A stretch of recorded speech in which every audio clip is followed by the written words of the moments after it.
Hello, Gilles, Amélie. Hello. You cited the Parisian culture as a reason for not being able to move the start time of the what, la culture parisienne. Ah oui, okay. Une raison for not being able to move the start time of the night session any earlier to accommodate two matches. Okay. It's also, as you've been discussing in French, clearly part of Parisian culture to not be in seats on Chatrier at 11 a.m. for that first match, and to a slightly lesser degree the second match. Of the 11 days when both men's and women's matches could be scheduled first on Chatrier, it has been women's matches every day, including the quarterfinals. I just wondered what the thinking was behind that. I think you had the same question last year, and the answer is also that we have three big courts that we try to balance, where we try to balance the schedule. And do you know how many men started on Langland this year? But I also how know many times a man started at 11? You don't play finals or semi-finals on Longland. I know, but so that's not a balance. It's our two bigger courts, and you know as well as I do that especially in the first week of the main draw, we balance these two big courts because, I mean, all the matches that we have to play, those are our big courts. So to be clear, you're comfortable with the balance? I'm trying. We try to do our best with that balance. Yes, we don't only make a schedule for one court. We try to balance everything. Not only even in those two courts. We try to balance everything out of all the courts that are playing for singles. Anyway. Just finally, Ons Jabeur did express disappointment that her quarter-final was scheduled first. Yeah. Any response to that? That she was scheduled first? At 11 a.m., yeah. Well, we know there's going to be a match at 11 a.m., so what was her call? She wanted someone else to be scheduled at 11 a.m.? Maybe a men's match. That was, you know, when we do the schedule, we try to have many different things in mind, and that's how it was for this year. She was Tuesday or Wednesday? I don't remember. Hi there, Amélie. You're right, we have asked these questions for a couple of years now, and 2 years ago I think the night session was 9 men's matches and 1 women's match, and I think the same the following year. This year you've added an additional match, and it's 11 and 0. Does it sadden you that you haven't been able to find a solution to that situation? It does, but we are, again, it's not a matter of how interesting the matches can be or could be. It's for us, it's a matter of the length of the matches, and I'm always going to be responding the same thing to you in terms of the people that are coming to watch the match, the 15,000 people that are coming. It's complicated for us to think that maybe it's going to be very, very short.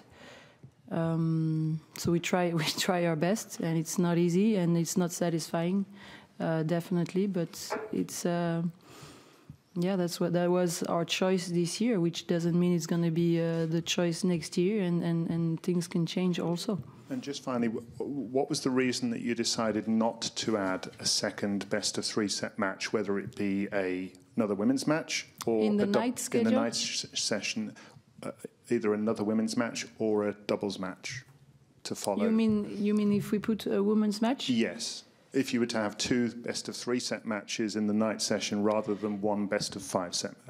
Because our goal is also not to try not to have the players starting late and finishing late, which we were not able because of the weather this year. We did it, but I think it was very complicated to avoid it this year.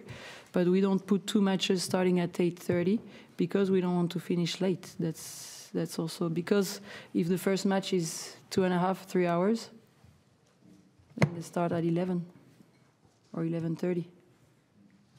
So we never know. Was the alcohol ban in the stands necessary, do you think, and has that contributed to the empty seats? To the empty seats. Because people need to go and get a drink. Okay, I don't think so at all. That it was influencing the stadium being full or not. Honestly, I don't think in the end of the day it was necessary, because it wasn't the first decision we made. The first decision we made, first of all, I want to say that the atmosphere was unbelievable throughout these 3 weeks. I said it in French at the beginning. And it's not because there was one incident on David's match that we have to make a general comment about how Roland-Garros was this year in terms of atmosphere and people not behaving or whatever. But the first thing that we said to our security department is these individuals, because they are just individuals in the middle of the big stadiums, you know, we know them. They know them, they spot them, and just tell them to calm down. And just by appearing next to them from the security guys, that was it. And since that day, nothing happened. So honestly, in my opinion, the alcohol, maybe it wasn't necessary. And I don't think it was the reason why the stadium at some point was empty. You didn't see, but we had the same case on the Philippe Chatrier once, because I was the one to mention the people. Then security went and they went out. Just two of them. It was the Zverev match, I think. And they were in front of the umpire. You didn't see that, I did. And they were limit. So we said out. So they went out for a while, and then they came back for the next match. I said, okay, slow down a little bit. And they were very happy. So I won't say how, why, and what, but it can happen. It's only cases, and I think I agree with what Amélie said. The atmosphere is just unbelievable. I'm very happy that people are enjoying watching tennis, because I've been in Australia, I've been in Indian Wells, and all those people are very, very happy, watch tennis, and they really respect tennis, those. But there is always sometimes guys who, you know, they go too far. So it's also good to tennis. And if I mention some team matches where it's no atmosphere at all sometimes, I like those people enjoying watching tennis. So we need them. Control them, but we need them.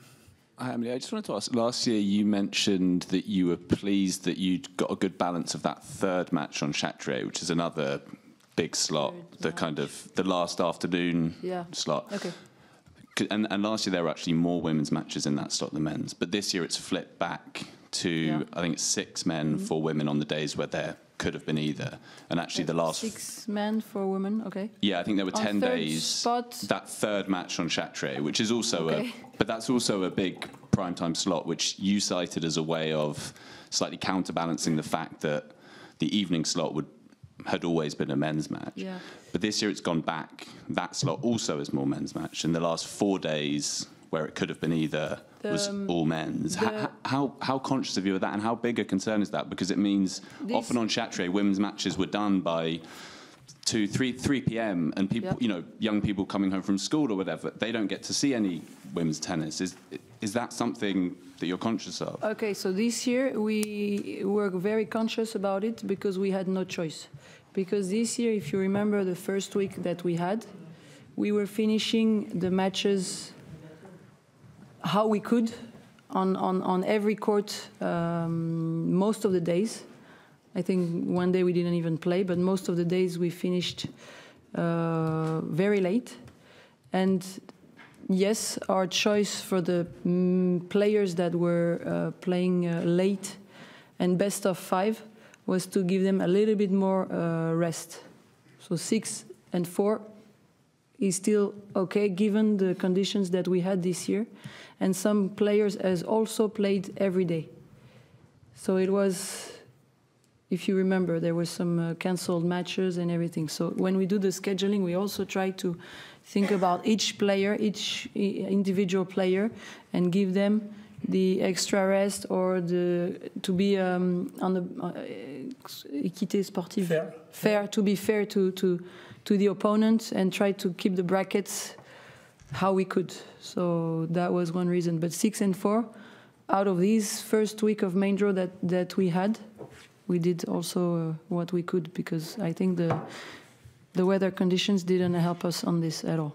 So that ratio feels okay to you, taking that in, plus the night session match, plus taking into account that slot? When you enter this first week of main draw with this unbalanced way of playing the matches, all in the evening, basically, all of them. Some were starting in the morning, but then waiting all day and finishing in the evening. Apart from those that we were canceling, it's tough to then get back to balance it a different way, actually. Hello. It is my understanding that during the Olympics, the evening session will be scheduled for 7 p.m. I'm not, Olympics, I have no idea about. I really can't tell you. No, I mean, that's the ITF I just checked organization. it, and I think I haven't got them. I Okay. haven't seen the schedule yet, but I don't know if they're playing at night or I don't know.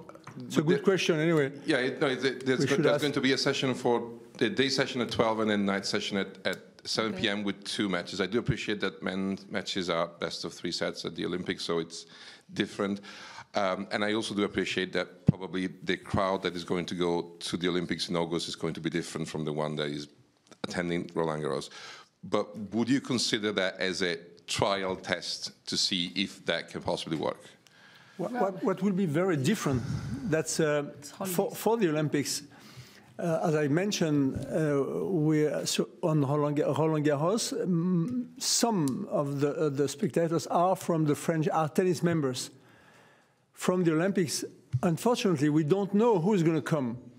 I hope it's tennis fans, but for France, we don't know. We could have, I said to the Olympic Committee and to Paris 2024, I told them that maybe one day we won't have any French tennis members in Roland-Garros, because you don't know who will be there. So will they be fun or not? I think Olympics is something very different. And will they stay from the beginning, the first point to the last point? No idea. And if I may, a different question for Amélie. In hindsight, I understand that hindsight is 2020, but do you think that putting in hindsight, with the benefit of knowing what happened now, okay. Would you? It's always easier when you obviously when you do the scheduling when the day is over. Much easier. I mean, knowing what happened, which you obviously didn't, would you make a different choice on Saturday night instead of putting Dimitrov Bergs on Chatrier and delaying the Djokovic-Musetti match? You know what? I'm not even going to answer this question. Okay. Because, as I said, it's always easy afterwards. When you know how the day is going to go, perfect. Any day, actually. Whether it rains, it rains. Oh, it rained at this time. Okay, so doesn't work like that. Hello. One quick question about the idea of this culture here and the idea of people not wanting to come at 7 p.m. Have you thought about the possibility that if you were to start a night match at 7 p.m., maybe people would show up? They've paid for tickets or been given them for free. Maybe they would leave work a little early and come watch tennis. For 2 matches, then? Yeah. Okay. Yeah. Along with this cultural approach, we also have a logistical one, meaning with the day session ending, let's say, on all courts, sometimes at 9 p.m. or later. Thing is that our stadium is too small compared to the US Open one or the Australian one to manage and to welcome, I would say, night fans, perhaps at 5:30 or 6, to be able to be seated at 7, and still to be able to, let's say, welcome in good conditions the day guys who are still around. So these logistical / operational constraints made us, let's say, change our mind and our position. And that's why we are different compared to the US Open and the Australian Open. So that's not only cultural.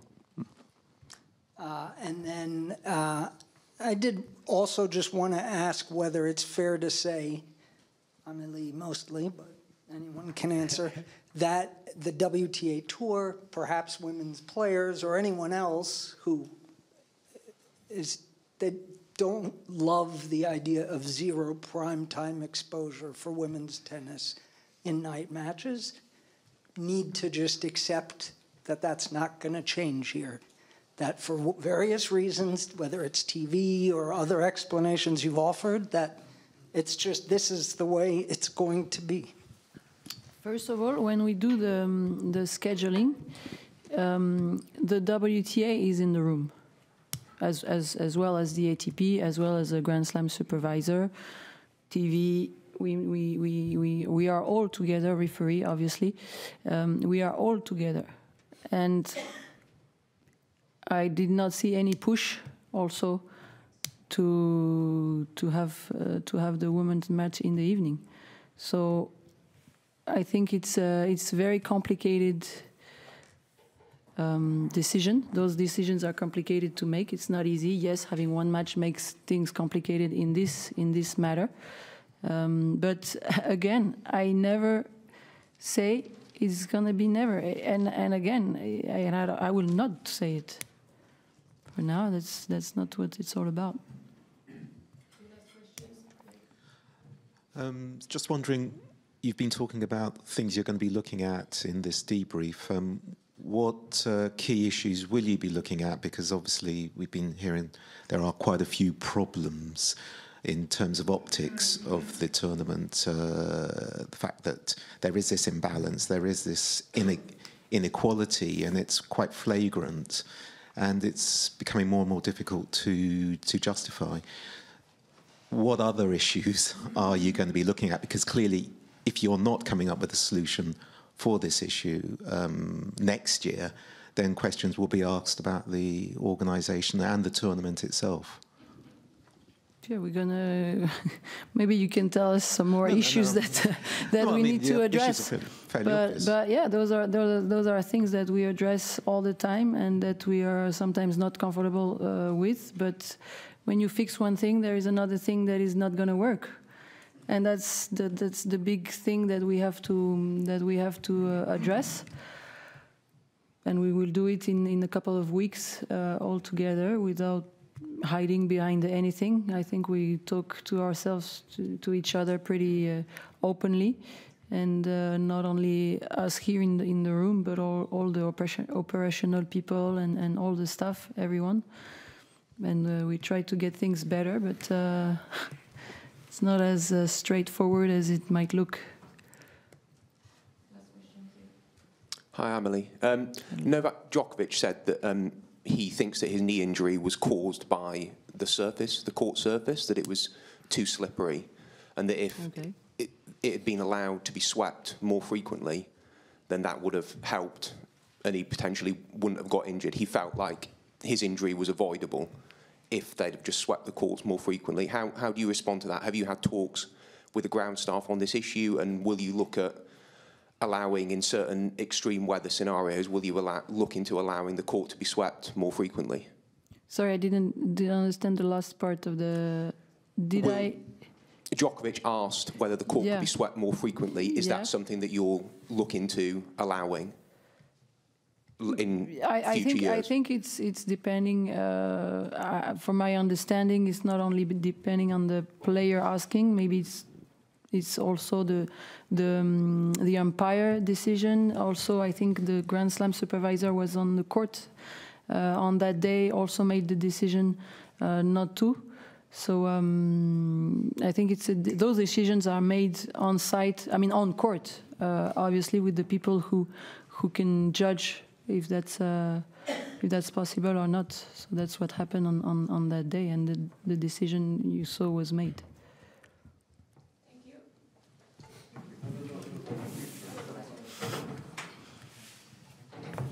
We have an opportunity to talk about a broader subject, which you obviously are part of. Gilles, if I could ask a question, do you mind? About what? I would like to know your opinion of where tennis internationally, after the meetings in Madrid, which apparently were intense, maybe, I don't know, What you think of the state of tennis and with Saudi Arabia trying to get into it? Is that good? Is that bad? Your opinion. My opinion on what's happening now, it's our sport is a huge sport, and I'm very happy that countries like Saudi Arabia are interested by tennis. We are all together. I mean, the slams, ATP, WTA meeting. We don't tell everyone what's happening, but we're working on it. And our objective, we all have the same objective. It's how can we improve our sport for our worldwide fans. So that's it. So we're trying to, and we're all concerned. We all feel like there's probably a few changes to make. So let's work. That's what I will say, and we are working on it. So we had meetings. You can see that the slams. We are very close, all four, and also from our past. I'm still ATP member. We're still close to the tour, very close to the players, and very concerned about the future of tennis. So we're working on it. That's it. Thank you. Merci. Thank you.